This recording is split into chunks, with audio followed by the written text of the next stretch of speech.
हाय दोस्तों, जैसे कि हमने पहले वीडियो में देखा, हमने हर एक चीज़ जो इलेक्ट्रिकल में आती है उसको वन बाय वन आइडेंटिफाई किया।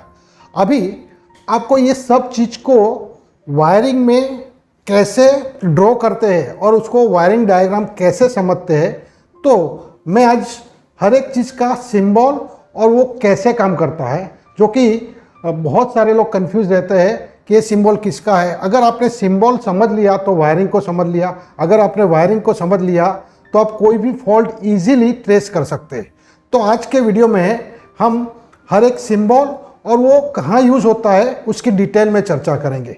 तो सबसे पहले हम जो नॉर्मली ओपन जो आता है NO, उसको क्या बोलते हैं? नॉर्मली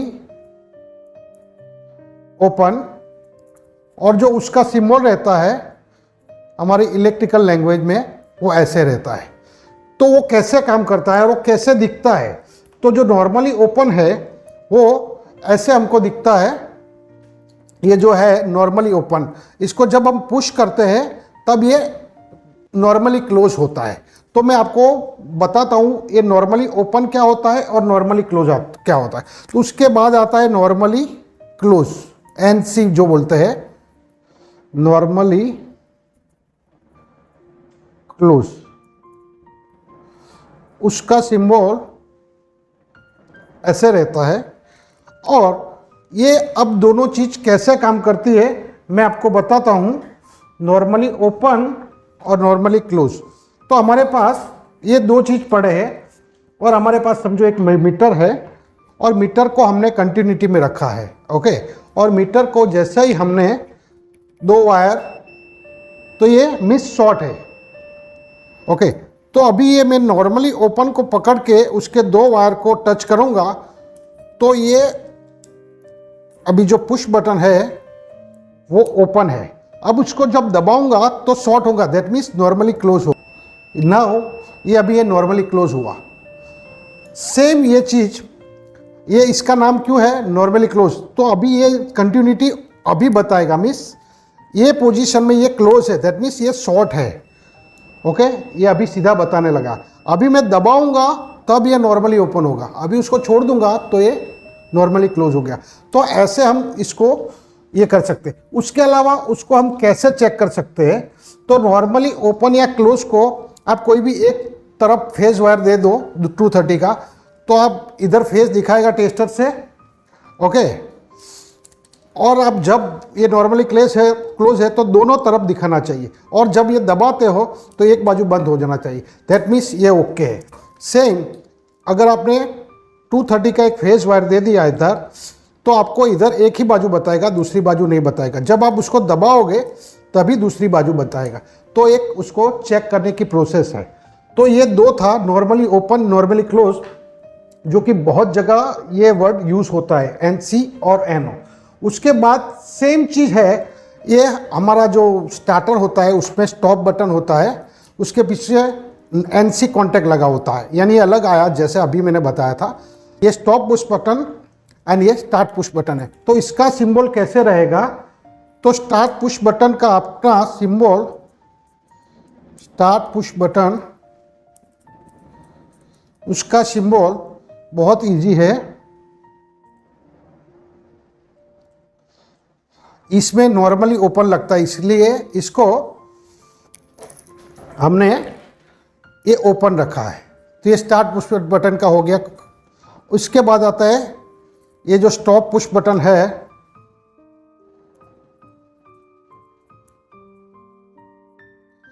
ये नॉर्मली क्लोज रहता है जैसे ये लगा हुआ है। तो इसको हम ऐसे, यानी कि आप इधर से ये पुश करते हो तब ये ओपन होता है, और ये ओपन है। जब आप इधर से आप पुश करते हो तब ये क्लोज होता है। तो इसको आप इजीली ऐसे समझ सकते हो। ये अभी क्लोज है, यानी इधर से सप्लाई दिया तो इधर से भी निकलेगा, तो ये ओपन क्लोज होता रहेगा। उसके बाद आता है हमारा लिमिट स्विच।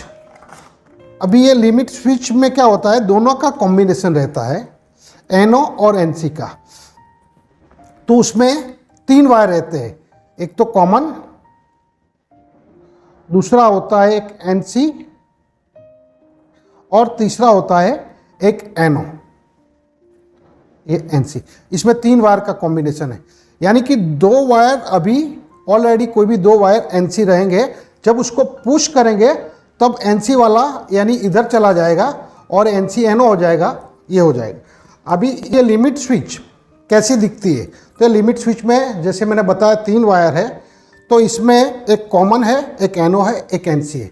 तो कोई भी 2 वायर को आप टच करोगे तो अपना मीटर हूटर बजेगा, तो मीन्स वो एनसी है, और उसको जब दबाओगे तो ये एनो हो जाएगा। तो ये लिमिट स्विच दोनों का कॉम्बिनेशन है। उसके बाद आता है हमारा फ्यूज़। जो फ्यूज़ हमारा कैसा दिखता है और उसका सिंबल कैसा रहता है, तो फ्यूज़ का सिंबल बहुत सिंपल है, जो आपको वायरिंग डायग्राम में हर एक बार मिलेगा। तो फ्यूज़ हमेशा ऐसा दिखता है, ये फ्यूज़ का बेस है और ये फ्यूज़ का ऊपर का होल्डर के साथ में फ्यूज़ है, और अलग से फ्यूज़ जो आता है वो ऐसे आता है। तो ये फ्यूज़ का सिंबल हो गया। उसके बाद में आ गया अपना सिंगल पोल एमसीबी, या फिर 1 पोल, या फिर सिंगल पोल एसपी एमसीबी भी उसको बोलते हैं, जो अलग अलग मेक में आती है। तो इसका सिंबल कैसे रहता है, उसका भी बहुत इजी है। इसको ये जो ओवरलोड का प्रोटेक्शन होता है इसका ये बताते हैं, और ये एरो रहता है। तो ये एसपी एमसीबी का सिंबल हो गया। अभी सेम चीज़ समझो 2 पोल में है, ये 2 पोल में है, तो ये सेम 2 पोल हो गया। अभी सेम चीज़ 3 पोल में है, तो ये 3 पोल हो गया। यानी सिंबल सेम रहेगा लेकिन उसका पोल चेंज होता रहेगा। और ये जब उसको एक्चुअली हमको एनो में ही दिखाना रहता है, जब ये ऑन रहता है तब ये क्लोज होता है। तो सेम 4 पोल में भी ऐसा ही रहेगा, एक बढ़ जाएगा और एरो रहेगा। एमसीबी के बाद में आता है पावर कॉन्टेक्टर।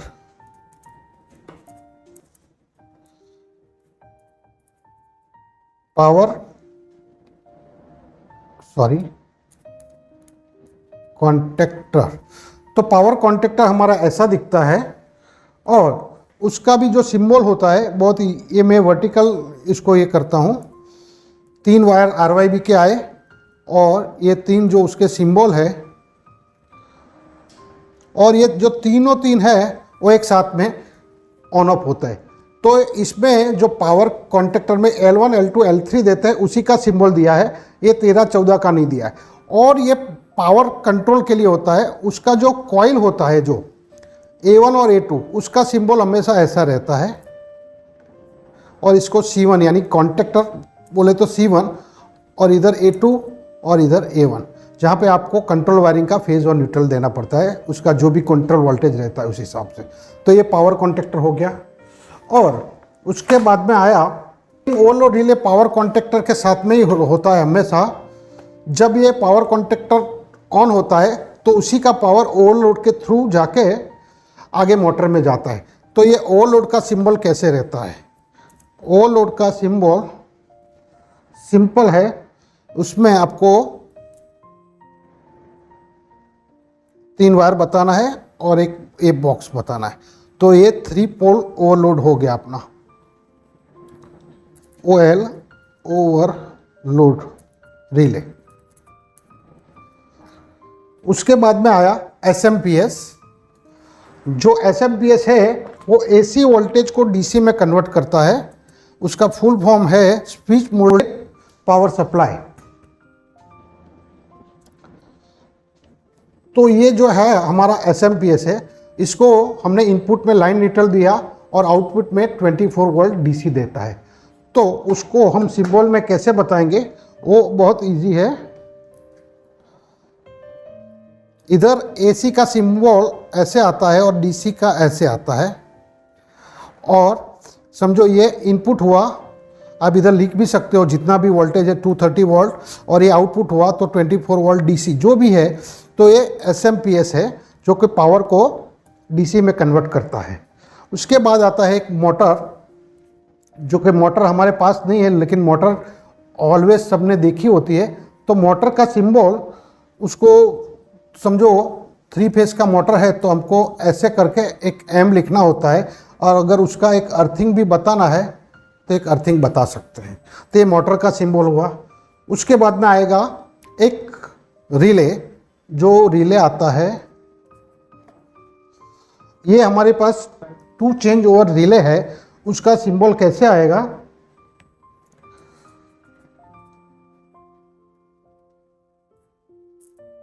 इसमें हमने रिले का आर लिख दिया, A1 और A2 लिख दिया। ये सिंपल है। जैसा कि कॉन्टेक्टर का है, ये आर लिख दिया, इसमें C1 लिख दिया। अभी सेम हमारा टाइमर एक आएगा, क्योंकि टाइमर का सिंबल कैसे रहेगा,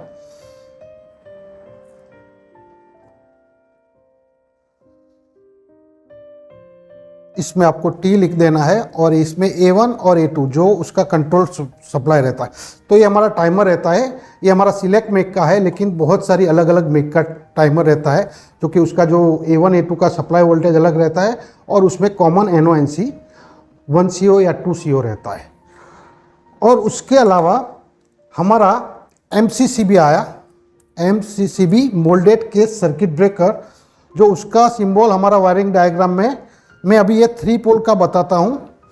3 पोल MCCB का कैसा रहता है।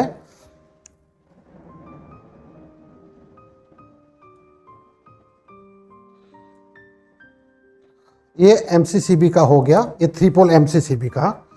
और उसके अलावा ACB, जो आपका 800 एम्पियर से ऊपर है, तो आप ACB का सिंबल ऐसे ले सकते हैं। ये अभी मैंने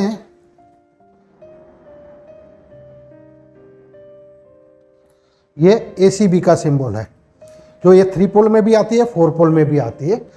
तो दोस्तों, अगर ये सिंबल आपके दिमाग में एक बार आ गया, तो आप कोई भी वायरिंग डायग्राम पढ़ सकते हो, और उसके मुताबिक आप वायरिंग भी कर सकते हो।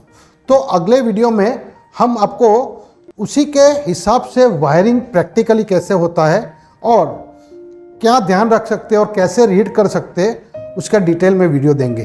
तो आज के लिए इतना ही। थैंक यू वेरी मच दोस्तों।